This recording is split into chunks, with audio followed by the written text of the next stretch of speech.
خدا باپ کے زندہ اور جلال کلام میں سے زندگی برا کلام، مکاشفہ کی کتاب اس کا 8واں باب 1 سے 13 آیت مبارکہ تک۔ جب اس نے 7ویں مہر کھولی تو آدھے گھنٹے کے قریب آسمان میں خاموشی رہی، اور میں نے ان 7 فرشتوں کو دیکھا جو خدا کے سامنے کھڑے رہتے ہیں، اور انہیں 7 نرسنگے دیے گئے۔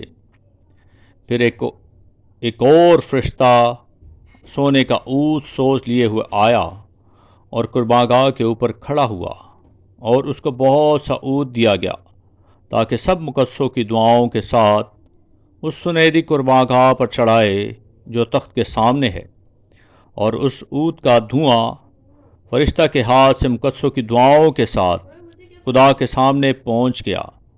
اور فرشتہ نے اونٹ سوز کو لے کر اس میں قربانگاہ کی آگ بھری اور زمین پر ڈال دی، اور گرجیں اور آوازیں اور بجلیاں پیدا ہوئیں اور بھونچال آیا۔ اور وہ 7 فرشتے جن کے پاس وہ 7 نرسنگے تھے پھونکنے کو تیار ہوئے، اور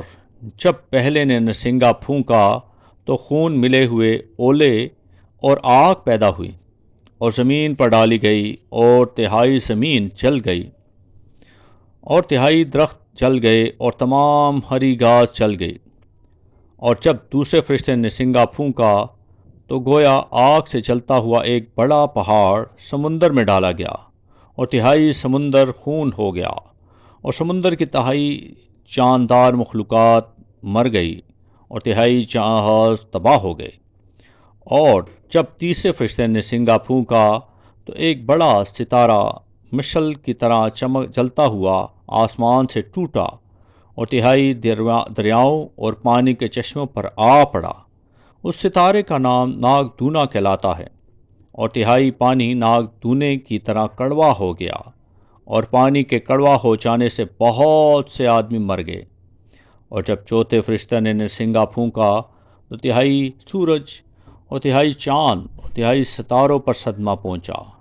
یہاں تک کہ ان کا 1/3 حصہ تاریک ہو گیا، اور 1/3 دن میں روشنی نہ رہی، اور اسی طرح 1/3 رات میں بھی۔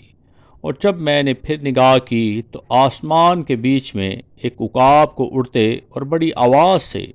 یہ کہتے سنا کہ ان 3 فرشتوں کے نرسنگوں کی آوازوں کے سبب سے جن کا پھونکنا ابھی باقی ہے، زمین کے رہنے والوں پر افسوس، افسوس، افسوس۔ اقلام کے پڑھے اور سنے جانے پر خداوند کی برکت ہو، خداوند کا شکر ہو، آمین۔